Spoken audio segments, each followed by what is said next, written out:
Dagdag na mga balita, itinalaga bilang bagong Assistant Senior Minister ng BARMM si Engineer Mohajerin Ali. Ito'y alinsunod sa inisyo na special order mula sa Office of the Chief Minister. Idetalye mo, Naphtali Bendol. Epektibo October 1, 2024, ang designation nito alinsunod sa inisyo ng Special Order No. 444 Series of 2024 ng Office of the Chief Minister. Bago ang pagkakatalaga nito sa posisyon, ang opisyal ay ang Bangsamoro Planning Development Authority Director at spokesperson ng UBJP.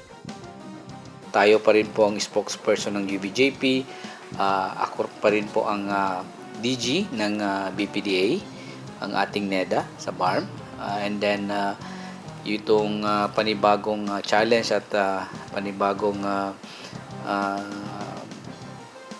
assignment na ibinigay sa atin ng ating Chief Minister ay talagang very challenging at tayo naman ay handa sa lahat ng mga iaatang sa atin ng ating Chief Minister.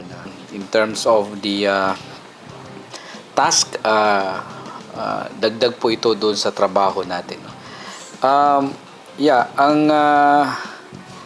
marching order naman ho sa atin ng Chief Minister ay sinisigurado niya na kung ano man yung nasimulan po ni dating ASM Dong Kusain ay may pagpatuloy at lalo nating paigtingin, no? Yung mga kakailanganing gawin within the Office of the Chief Minister, lalo na po doon sa pagpapatakbo po ng opisina. Alam na alam po natin sa ngayon ay talagang medyo malaki ho talaga yung opisina po ng Office of the Chief Minister.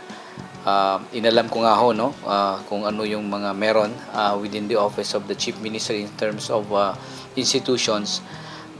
Talagang malaki siya, no.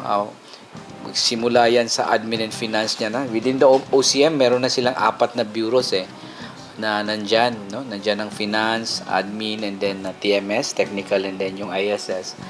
Nandyan din po yung 6 na special programs ng ating Chief Minister at yung mga attached agencies po na walang fiscal autonomy na nandun din po nagtatransact sa Office of the Chief Minister. So talaga hong malawak, yung malaki yung inasikaso po dito sa Office of the Chief Minister na kung saan ito ho yung kailangan nating tugunan ng maayos.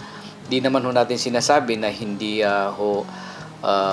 na-address ni dating ASM na Dong Kusain, but lalo ho natin i-improve, no, yung mga bagay na nasimulan na niya, and hopefully with the remaining months of the transition, kung sakaling talagang may election, no, and hopefully may election dahil ang sabi ng COMELEC talagang may election, ay lalo pa nating maayos at mapaganda yung takbo ng ating Office of the Chief Minister.